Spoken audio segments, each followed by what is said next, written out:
بسم اللہ الرحمن الرحیم۔ السلام علیکم ورحمۃ اللہ وبرکاتہ۔ دوستو، اللہ جل شانہ کے صفاتی ناموں میں سے ایک صفت ہے القدوس، ہر عیب سے پاک۔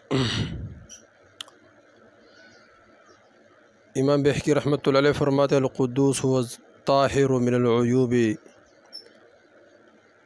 المنزہ عن الاولاد والانداد۔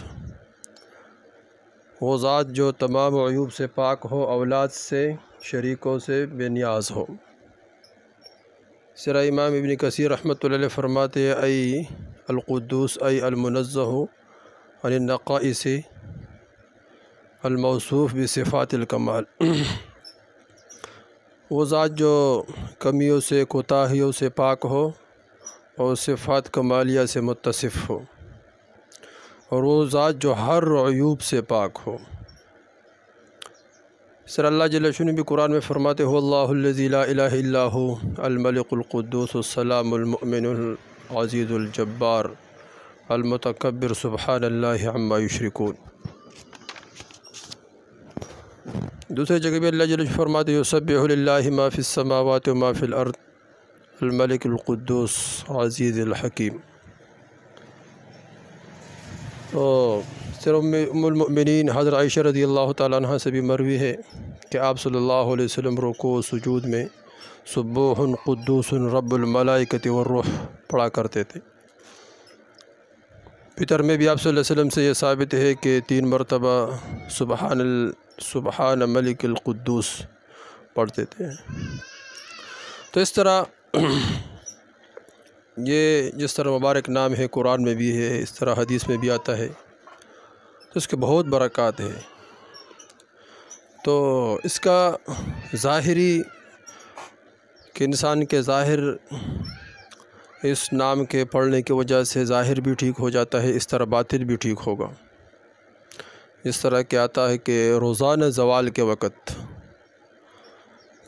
وقت اس اسم مبارک کو کثرت سے پڑھے۔ زوال کے وقت یعنی جس طرح عصر کے وقت سورج غروب ہو رہا ہو، تو اس وقت بندہ پڑھتا ہے تو اس کی وجہ سے انشاءاللہ روحانی امراض سے بندہ محفوظ رہے گا، یعنی حسد سے، بغض سے، کینہ سے، حرص سے، خود غرضی سے اور ریاکاری سے یہ بندہ پڑھتا رہے تو انشاءاللہ ان بیماریوں کی، یہ بہت خطرناک بیماری ہے حسد۔ حدیث میں آتے ہیں حسد نیکیوں کو اس طرح ختم کرتے ہیں جس طرح خشک لکڑی وہ آگ کے ذریعے سے ختم ہو جاتی ہے، اس طرح اس حسد کی وجہ سے نیکی بھی ختم ہو جاتی ہے۔ بغض ہو، کینہ ہو، رمضان مبارک میں بغض والے اور کینے والے کی بخشش نہیں ہوگی۔